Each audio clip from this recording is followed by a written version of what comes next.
Light plane has crashed at Moscow's Vnukovo airport. All people on board have died, including the head of French oil company Total. Now let's cross to RT's Ilya Petrenko, who is at the airport and joins us now. Ilya, all people on board are reported to have died then in this crash, but tell us more about the victims.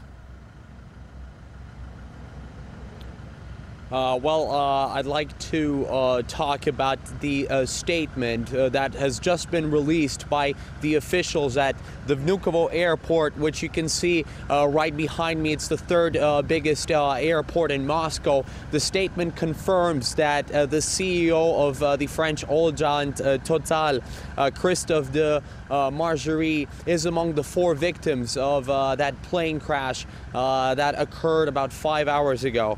Now, the 3 other people that were killed were all crew members, and actually it's been confirmed that they are all French citizens too. Now, I have to tell you that the oil company Total hasn't released any comments on that, but they promised to release some kind of statement within a few hours, and I'll definitely bring you this statement. But at the moment, let's come back to what authorities at the Vnukovo airport are saying.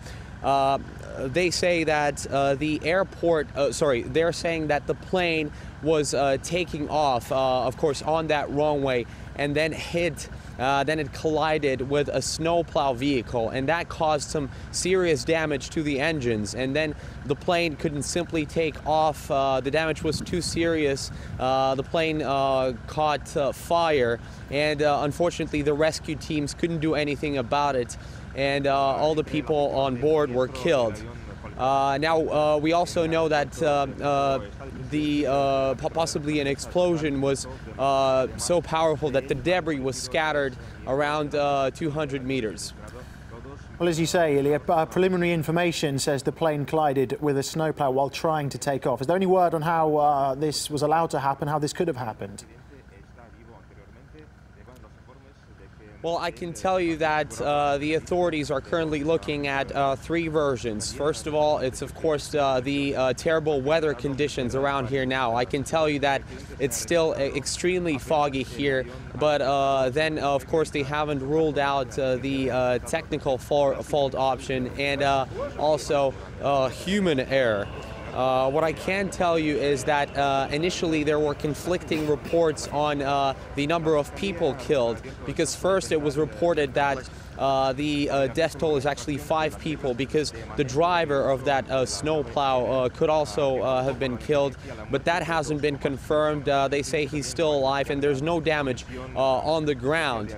Now, I have to tell you that the accident happened at midnight Moscow time, and the airport flights were suspended in Vnukovo airport for around 3 hours, but now I can already hear the planes taking off and landing, so the airport is operating normally at this point.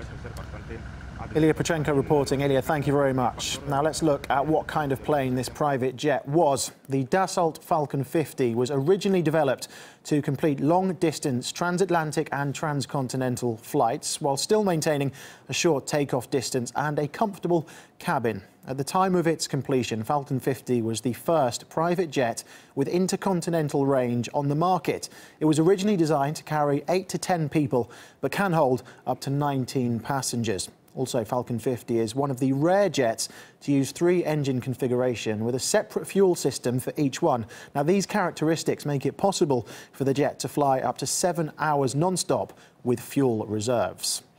Well, Desmond Ross, a former pilot and aircraft safety controller, he says that weather conditions could have played a significant role in the crash. The weather was 100% responsible for the accident is probably difficult. It was obviously, I would say obviously, a contributing factor, given the report that I've got here on my other screen at the moment.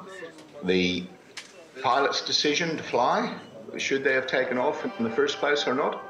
We don't know that at the moment. There are a lot of factors there. Were they under pressure from the very, very senior passenger that they had on board to get to a destination? Maybe there was some company pressures that said they needed to go and maybe they perhaps shouldn't have gone. There are all sorts of factors which need to be investigated and examined in a case like this. Given that they had a good aircraft in their hands, you have to start to examine the decisions that were made as to whether or not the aircraft should have flown. Maybe there was ice on the wings. Was it properly de-iced before it took off? A lot of questions to be answered.